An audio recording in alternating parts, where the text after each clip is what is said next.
Shifting gears slightly and looking at a topic that is top of mind for many here at PTC, ensuring network diversity and resilience, especially with all of the outages in the Red Sea along both coasts of Africa over the past year. There's a lot of discussion about how do we ensure continuity of service in the face of these faults.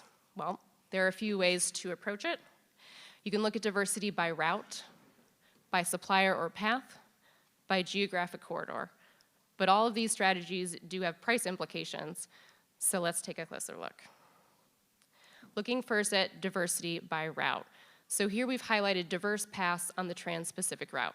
Historically, most cables were focused on connecting the US to Japan, and there are still a number of planned projects to do so, but increasingly on the Asian side, we see a diversity of paths, cables connecting the US to Singapore, Indonesia, the Philippines. But those do come at a premium price at the moment. Here we've mapped out again 100G wavelength prices on those diverse routes. You can see LA Singapore there in the middle, still a little over twice the price, LA Tokyo. Los Angeles Manila about 3.6 times the price. And we see a similar thing for pricing for diversity across routes within Asia. Similarly, providers are looking to expand their dependency outside of a single market like Singapore, Hong Kong, or Tokyo. And once again, you're seeing routes to the Philippines, Indonesia, Thailand, and Malaysia also being thrown out there, but connectivity still does come at a cost. Here we've got 100G wavelength prices again in those dark blue columns versus the CAGR price decline in those red circles. So you can see Mumbai, Singapore, Jakarta, Singapore there in the middle, about 2.3 times the price of Singapore, Tokyo. Hong Kong, Manila, about 3.6 times the price. But these are some of the routes where we're seeing the highest rates of price erosion, which should help narrow that gap going forward.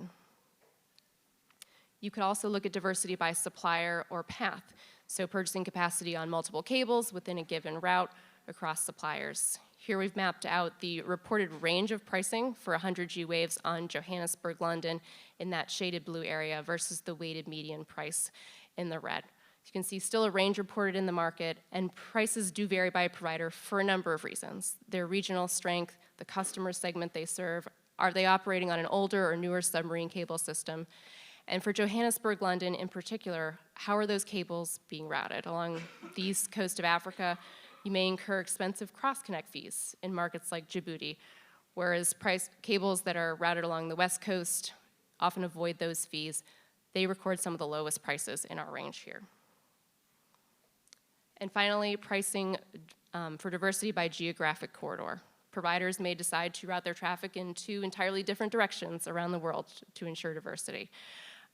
And we have a slide here that features routes out of India, which is a good example. You have a number of systems going east and west to Asia and Europe. Interestingly, at the end of 2024, 100G wavelength prices on Chennai, Singapore, and Marseille, Mumbai were roughly equivalent. So if you're deciding to split that capacity, there wouldn't be any real price implications.